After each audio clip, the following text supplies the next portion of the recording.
Alors Natura 2000, en fait,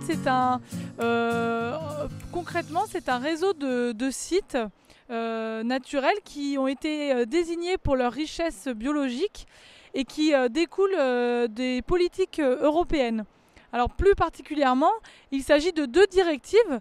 La directive Oiseaux qui a été signée en 1979 et la directive dite Habitat de 1992. En fait, Natura 2000 va privilégier la recherche d'une gestion collective qui prenne en compte à la fois les enjeux écologiques, mais également les enjeux socio-économiques.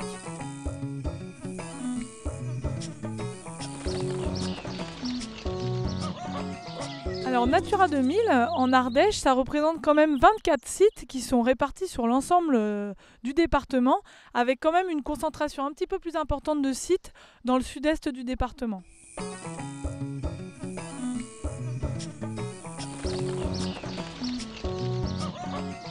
Alors il faut savoir qu'il y a deux types de sites Natura 2000.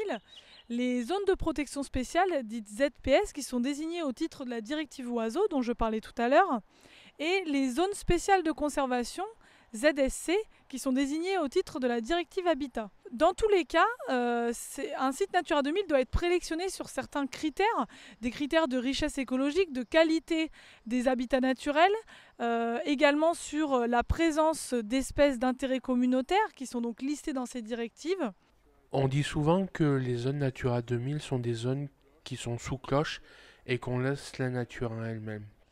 Alors oui, c'est vrai qu'on entend souvent cette affirmation qui en fait résulte sûrement d'une crainte des personnes qui sont sur leur territoire, qui ont peur que leur territoire soit mis sous cloche et qu'on ne puisse plus y avoir de développement économique et social. Alors en fait, ce n'est pas le cas. Natura 2000 ne met pas sous cloche les territoires et il n'y a pas de réglementation spécifique. Finalement, c'est la même réglementation qui s'applique sur un autre territoire. Les projets peuvent se faire.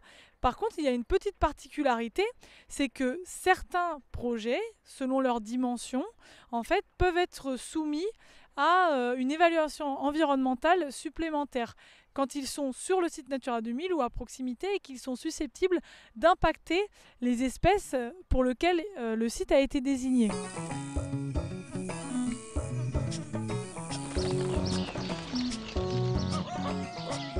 Alors l'organe décisionnel dans le cadre de Natura 2000 s'appelle le comité de pilotage local.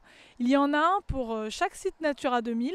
Ce comité de pilotage local réunit en fait l'ensemble des acteurs du territoire, aussi bien les associations de protection de la nature que les associations locales de chasse, de pêche, les associations sportives, également les comités de propriétaires privés, les agriculteurs, les élus et bien évidemment les institutions, la direction départementale des territoires et la DREAL, la direction régionale de l'environnement, de l'aménagement et du logement.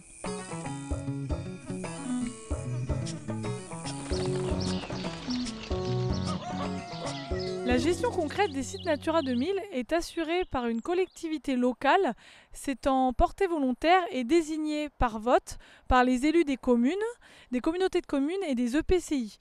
Comme EPCI, nous avons par exemple le parc naturel régional des Monts d'Ardèche. On l'appelle la structure animatrice. Au sein de cette structure, un chargé de mission Natura 2000 assure la mise en place et le suivi de l'ensemble des actions. À savoir que ce poste est financé de 80 à 100% par l'État et l'Europe. Ces fonds étant de plus en plus limités, nous devons diversifier les sources de financement pour les différentes actions. Alors pour cela, nous nous dirigeons vers les appels à projets du département ou encore l'agence de l'eau, les collectivités locales ou les sociétés privées. En Ardèche, nous avons une particularité, c'est qu'il existe en fait une synergie entre le programme Natura 2000 et la politique des espaces naturels sensibles du département.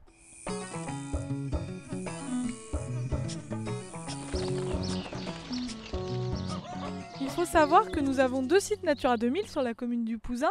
Le site de Printemps-de-Garde où nous nous situons aujourd'hui, dont vous pouvez apercevoir le Rhône et ses berges. Et puis également le site Natura 2000 Rompont ou Vespaïr, dont vous pouvez apercevoir le plateau et les montagnes derrière le Rhône. Ces deux sites Natura 2000 n'ont pas été désignés pour les mêmes richesses. Le site de Printemps-de-Garde est surtout intéressant au titre de sa diversité avifaunistique, c'est-à-dire les oiseaux.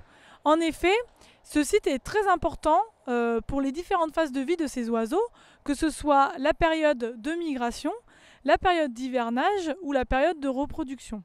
Ce ne sont pas les mêmes espèces que nous allons pouvoir observer aux différentes périodes de l'année. En effet, en hiver, nous allons avoir tout le cortège d'espèces de canards, donc aussi bien le canard colvert que vous connaissez tous, mais également la sarcelle d'été, la sarcelle d'hiver, le fuligule milouin ou encore le canard siffleur. Au printemps et en été, ce sont entre autres le remarquable blongios nain et la rousserolle turdoïde que nous pouvons observer au sein de la grande roselière dans laquelle ces oiseaux font leur nid. Le site Natura 2000 Rompont-Ouvèze-Payre a été désigné pour la richesse de ses habitats et notamment les milieux ouverts, les pelouses sèches qui se maintiennent grâce à la pratique du pâturage au vin sur le plateau de Rompont. Ces pelouses sèches hébergent de nombreux papillons protégés tels que la proserpine ou le damier de la Succise.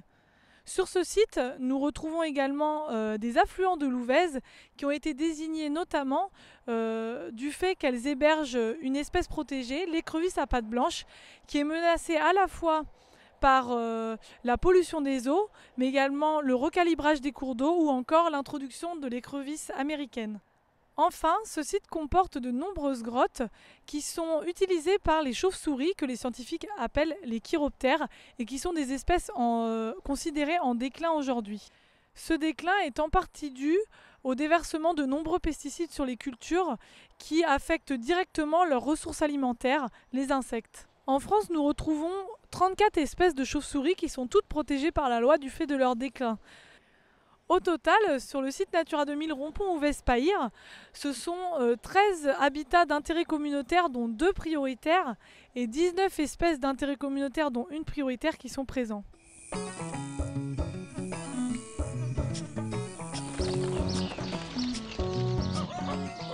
Alors ce que je voulais vous dire aujourd'hui, c'est qu'il ne faut surtout pas hésiter à contacter les animateurs Natura 2000 de chaque site sur l'ensemble de votre territoire. Ces derniers pourront répondre à l'ensemble de vos questions sur le programme.